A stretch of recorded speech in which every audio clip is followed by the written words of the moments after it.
To give you background with regards to this incident which occurred, we believe at about 8 o'clock last night, a group of armed men, Desiree, went into that house that you see there on your visuals and started opening fire, killing 5 people instantly, and the 3 people, they are approximately between the ages of 32 to 38. They were able to escape, but they were shot.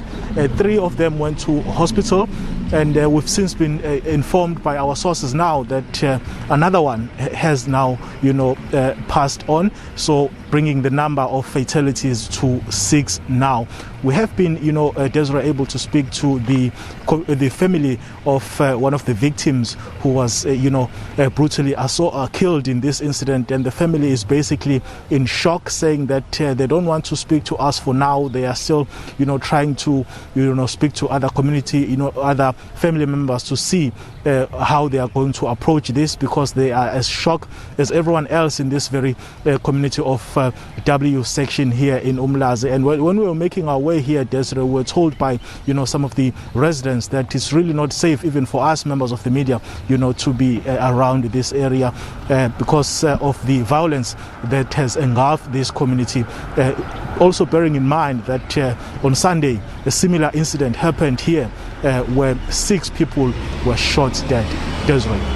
Can you confirm for us, Simphiwe, that the number we've been reporting of 5 people has now gone up to 6?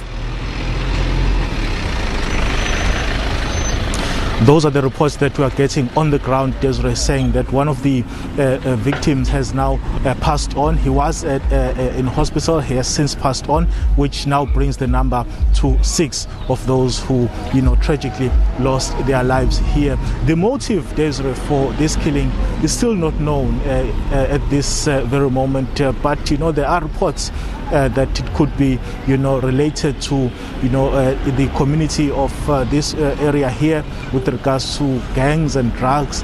But those reports have not been confirmed, I must say, but they are making rounds as we're engaging with different people in this community, Desiree.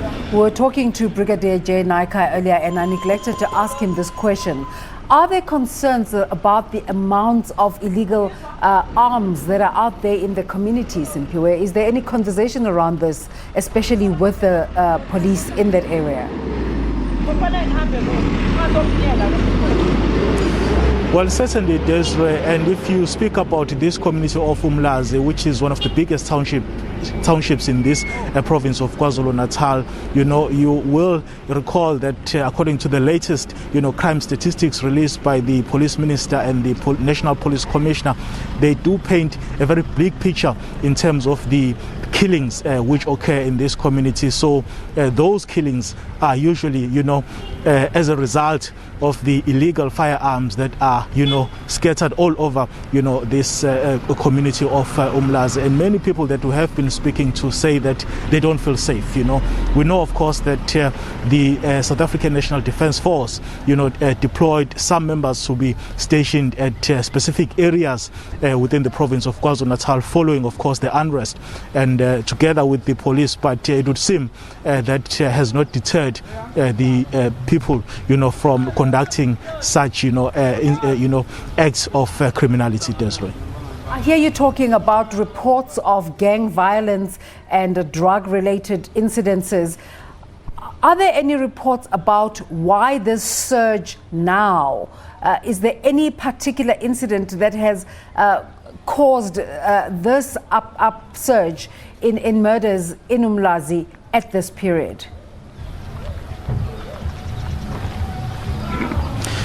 It's not very clear, Desiree, but when we do speak to the family behind me, that we're able to speak to off camera, you do get a sense that they have an idea of what the killing or the motive of the killing is, but it's just that they are saying that they don't feel safe to speak to members of the media because they say if they speak to us, they don't know what will happen to them.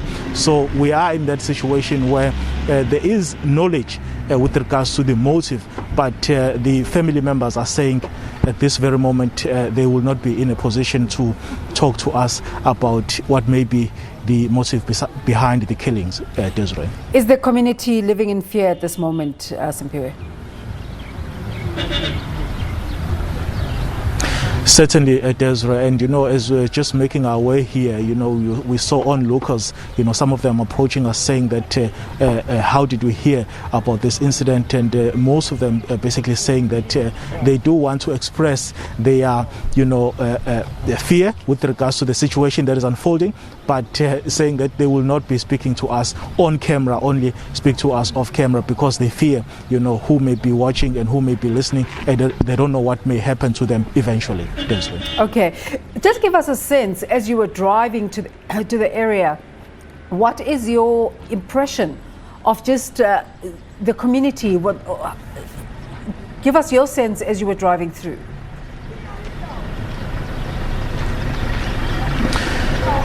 The situation, Desiree, is calm, but obviously it's very tense as we speak, because I'm going to step out of the shot and ask my colleague Tulani Ngobo to just give you a sense of what is currently happening here.